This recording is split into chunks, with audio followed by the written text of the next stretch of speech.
दोस्तों बहुत से लोगों को डिड और हैड में कंफ्यूजन होता है कि कहाँ डिड का यूज करें, कहाँ हैड का यूज करें, इनमें क्या अंतर है, क्या समानता है। तो चलिए शुरू करते हैं। आज आपका डिड वर्सेस हैड का कंफ्यूजन दूर करते हैं। सबसे पहली बात, इन दोनों में समानताएं क्या है। तो सबसे पहली समानता तो यह है कि ये दोनों ही पास्ट टेंस हैं, अर्थात ये पास्ट के वर्ड हैं। कहने का मतलब है जिस सेंटेंस में आपने डिड या हैड लगा दिया वो पास्ट का हो जाएगा, भूतकाल का हो जाएगा। दूसरी बात, ये दोनों ही हेल्पिंग वर्ब हैं, अर्थात सहायक क्रियाएं हैं, और ये दोनों ही मेन वर्ब भी हैं। बस ये अगर आपको समझ में आ गया तो फिर इनका कंफ्यूजन दूर हो जाएगा। दोनों ही हेल्पिंग वर्ब है, दोनों ही मेन वर्ब है। अब सबसे पहले मैं थोड़ी इनकी कुंडली खोल दूं ताकि आपको समझ में आ जाए। देखिए, अगर डिड की बात करें तो डिड एक वर्ब है, इसकी फर्स्ट फॉर्म होती है डू। डू का अर्थ होता है करना, जिसकी सेकंड फॉर्म होती है डिड। तो डू मतलब करना, तो डिड किया। जैसे गो जाना तो वेंट गया, उसी तरह से डू करना तो डिड का मतलब किया, ठीक है, कोई काम किया। और थर्ड फॉर्म होती है डन, तो डू डिड डन। तो आप ये समझो कर चुका कि डू एक वर्ब है, डू एक क्रिया है। लेकिन अब कंफ्यूजन क्या है कि ये मेन वर्ब, वो हेल्पिंग वर्ब भी है। तो do helping verb, main verb दोनों है। इसी तरह से डिड भी हेल्पिंग वर्ब, मेन वर्ब दोनों है। लेकिन जो डन है वो केवल मेन वर्ब है, ये हेल्पिंग वर्ब नहीं है। तो डू और डिड दोनों हेल्पिंग वर्ब, मेन वर्ब दोनों का काम करती है। अब कैसे करती है अभी बताएंगे। इसी तरह से अगर हेड की बात करें तो हेड भी एक वर्ब है। अधिकांश लोग इसको सिर्फ हेल्पिंग वर्ब समझते हैं। तो देखिए, इसका जो सोर्स है वो है हैव। हैव एक मेन वर्ब भी है, जिसका अर्थ होता है कोई चीज रखना, पोजीशन, ठीक है, रखना होना।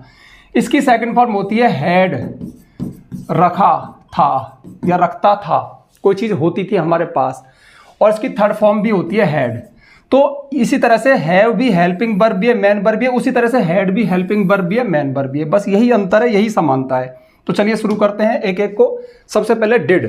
तो देखिए, डिड को हम सबसे पहले देखेंगे एज मेन वर्ब, यानी जो डिड है वो मेन वर्ब के रूप में किस तरह से हम सेंटेंस में देख सकते हैं। सबसे पहला है I did my homework yesterday, कल मैंने अपना होमवर्क किया था। इस सेंटेंस में डिड एक मेन वर्ब है, किया था, ठीक है, मतलब कोई काम किया था। तो यहां पर ये मेन वर्ब के रूप में आ रही है। और सेंटेंस पास्ट इंडेफिनिट टेंस का है, सब्जेक्ट के साथ वर्ब की सेकंड फॉर्म। वी डिड, हमने किया था, as you asked us to do, जैसा आपने हमसे करने को कहा था। तो वी डिड, हमने किया था, ठीक है। आई डिड, मैंने किया था, ये मेन वर्ब है।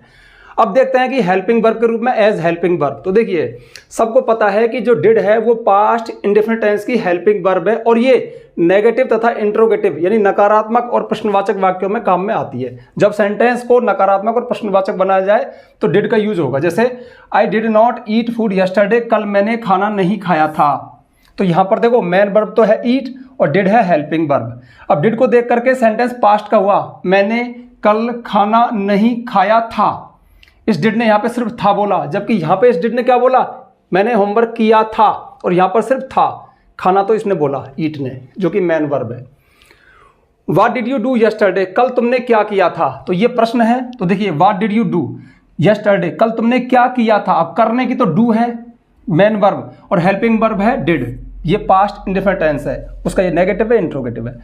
फॉर एम्फेसिस, यानी किसी बात पे जोर देने के लिए भी हम डिड का यूज करते हैं। पास्ट में कोई सेंटेंस पे जोर देना है आपको कि मैंने किया तो था, ठीक है, मतलब जोर देने के लिए। जैसे सी डिड कुक फूड, उसने खाना पकाया तो था, उसने खाना पकाया तो था। अब तो था के लिए, एक तो देखो उसने पास्ट में कुछ किया था, उसने खाना पकाया था, तो हम क्या लिखते हैं, she cooked food, she cooked food. लेकिन पकाया तो था, तो फिर did cook food. I did go to the office yesterday, मैं कल ऑफिस गया तो था। तो यहां पर इस डिड ने एम्फेसिस यानी किसी सेंटेंस पे जोर दिया। तो इस तरह से डिड के आपने सारे यूज देख लिए, मेन वर्ब, हेल्पिंग वर्ब और एम्फेसिस के लिए। इसी तरह से हेड के भी सारे यूज देख लोगे, कंफ्यूजन दूर हो जाएगा। तो चलिए देखते हैं हेड के सारे यूज। लेकिन इसको बताने से पहले एक छोटी सी जानकारी जो मैं हर वीडियो में देता हूं। जानकारी ये है, और जानकारी आपके काम की हो सकती है। देखिए, यदि आपको हमारे द्वारा पढ़ाई गई इंग्लिश ग्रामर समझ में आती है, भरोसा मिलता है कि हम सीख सकते हैं। लेकिन सारे वीडियो सारी ग्रामर सीक्वेंस में चाहिए, तो ये चीज़ अवेलेबल है। आप प्ले स्टोर पर जाइए, महेश गुरुजी एप्लीकेशन को, ऐप को डाउनलोड कीजिए, रजिस्टर कीजिए। उसके पेड कोर्स में आपको 2-3 कोर्स मिलेंगे। एक कोर्स है इंग्लिश राइटिंग कोर्स, यानी इंग्लिश लिखना कैसे सीखें। उसमें हमने आपको इंग्लिश लिखना सिखाया है, साथ में वो सारी ग्रामर करवाई है जो लिखने के लिए ज़रूरी है, ठीक है, और कंपोजिशन भी है। हाँ, और साथ में पीडीएफ नोट्स भी है। दूसरा है सबसे अच्छा course complete English grammar course, यानी पूरी इंग्लिश ग्रामर को सीक्वेंस में करवाया, सारे टॉपिक्स को विद पीडीएफ नोट्स। चूंकि एक्स्ट्रा मेहनत लगी है तो उसमें थोड़ी फीस है, आप चाहें तो उन कोर्सेज को परचेज कर सकते हैं, ना चाहे बिल्कुल मत करना। मैं यूट्यूब पे भी फ्री में भी आपको सिखा दूंगा, जैसे कि आज हेड और डेड सिखा रहा हूँ। तो देखिए हेड, तो हेड के भी उसी तरह से 3 यूज है। सबसे पहला मैन वर्ब के रूप में, तो देखो we had a cow in the village, हमारे पास गांव में एक गाय थी। यहां पर हेड ने क्या बोला, पास्ट का पोजेशन। प्रेजेंट में आपके पास कोई चीज है तो आप क्या बोलते हो, I have a car, I have a pen, I have a book, मेरे पास कोई चीज है। लेकिन कोई चीज पास्ट में थी तो हेड का यूज होगा, ये मैन वर्ब का फंक्शन है। तो we had a cow in the village, हमारे पास गांव में एक गाय थी, या गांव में हम एक गाय रखते थे ही बोल सकते हैं। The old man had 2 sons, वृद्ध आदमी के, बुजुर्ग के 2 बेटे थे, वो 2 बेटे रखता था। ठीक है, अब देखो इसके हेल्पिंग वर्ब के रूप में, तो I had gone before you came to my. सबको पता है कि हैड कहाँ यूज होता है हेल्पिंग वर्ब के रूप में, पास्ट परफेक्ट टेंस में। और पास्ट परफेक्ट टेंस में हमेशा 2 एक्शन पाए जाते हैं। देखो अगर पास्ट में कोई एक ही एक्शन हुआ है तो पास्ट इंडिफिनिट टेंस से दिखाओ, जैसे आई वेंट, मैं गया था, फुल स्टॉप। आपने कोई भी एक काम किया था, सब्जेक्ट के साथ वर्ब की सेकंड फॉर्म लगा दो, पास्ट इंडिफिनिट टेंस होता है। लेकिन पास्ट में 2 एक्शन हुए थे तो उनमें से जो पहले हुआ वो पास्ट परफेक्ट में लिखा जाएगा, उसके बाद जो हुआ वो पास्ट इंडिफिनिट टेंस में। तो देखो आई हैड गॉन, मैं जा चुका था, before you came to my home, तुम्हारे मेरे घर आने से पहले मैं जा चुका था। तो देखो हैड प्लस थर्ड फॉर्म, ये पास्ट परफेक्ट टेंस है। दूसरा जो देखो, एक तो मैं गया तुम मेरे घर आए, लेकिन पहले क्या, मैं जा चुका था, तो पहले ये एक्शन हुआ तो इसमें आपने हैड प्लस थर्ड फॉर्म लगाई, ये पास्ट परफेक्ट टेंस है। पास्ट परफेक्ट टेंस को कभी सिंगल नहीं लिखा जाता कि आई हैड गॉन, मैं जा चुका था। अगर ये लिखना है तो आई वेंट लिखो। ठीक है, When you called me, जब तुमने मुझे कॉल किया था, I had slept, मैं सो चुका था। तो एक तो तुमने कॉल किया, एक मैं सोया, तो पहले कौन सा काम हुआ कि जब तुमने कॉल किया ना उससे पहले तो मैं सो चुका था, तो had plus third form past. तो यहां पर ये हैड हेल्पिंग वर्ब है पास्ट परफेक्ट टेंस की, ये मैन वर्ब है रखना, कोई चीज पास्ट में रखते थे। एक इसका बहुत रेयर यूज है, खाने पीने नहाने के लिए भी हम हैव का इस्तेमाल करते हैं प्रेजेंट में। देखो आई ईट माई ब्रेकफास्ट, मैं अपना नाश्ता खाता हूं, बहुत अजीब सा लग रहा है ना। आई टेक माई ब्रेकफास्ट, मैं अपना ब्रेकफास्ट लेता हूँ, या आई टेक टी, मैं चाय लेता हूँ। तो टेक भी लगाते हैं, ईट भी लगाते हैं, ड्रिंक भी लगाते हैं। लेकिन हम ये भी कह सकते हैं I have my T, I have my breakfast before 8 AM, 8 बजे से पहले पर मैं नाश्ता कर लेता हूँ।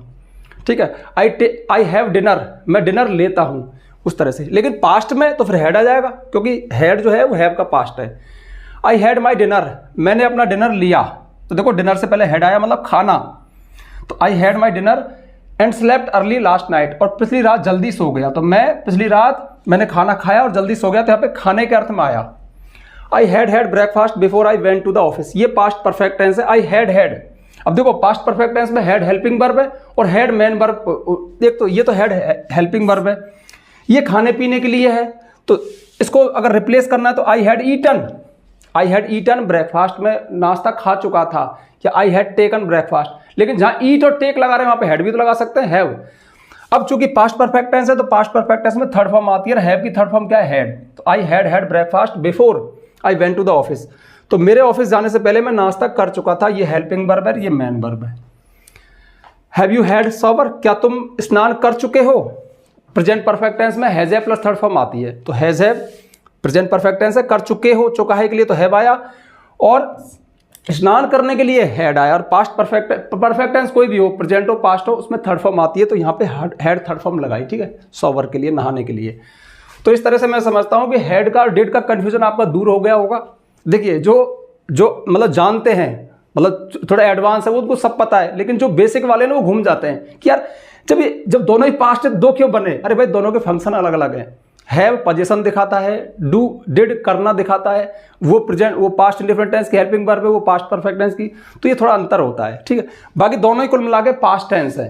तो मैं समझता हूँ कि वीडियो को लॉन्ग करने से कोई फायदा नहीं, आपको समझ में आ गया होगा। ठीक है, तो जल्दी से वीडियो को लाइक कर दो, ज़्यादा से ज़्यादा शेयर करना, चैनल पर नए आए हो चैनल को सब्सक्राइब करना, बेल आइकन प्रेस करना, ताकि आपको आने वाले वीडियोज़ को नोटिफिकेशन मिल जाए। आज के लिए बस इतना ही, मिलते हैं नेक्स्ट वीडियो में नेक्स्ट टॉपिक के साथ, तब तक के लिए बाय।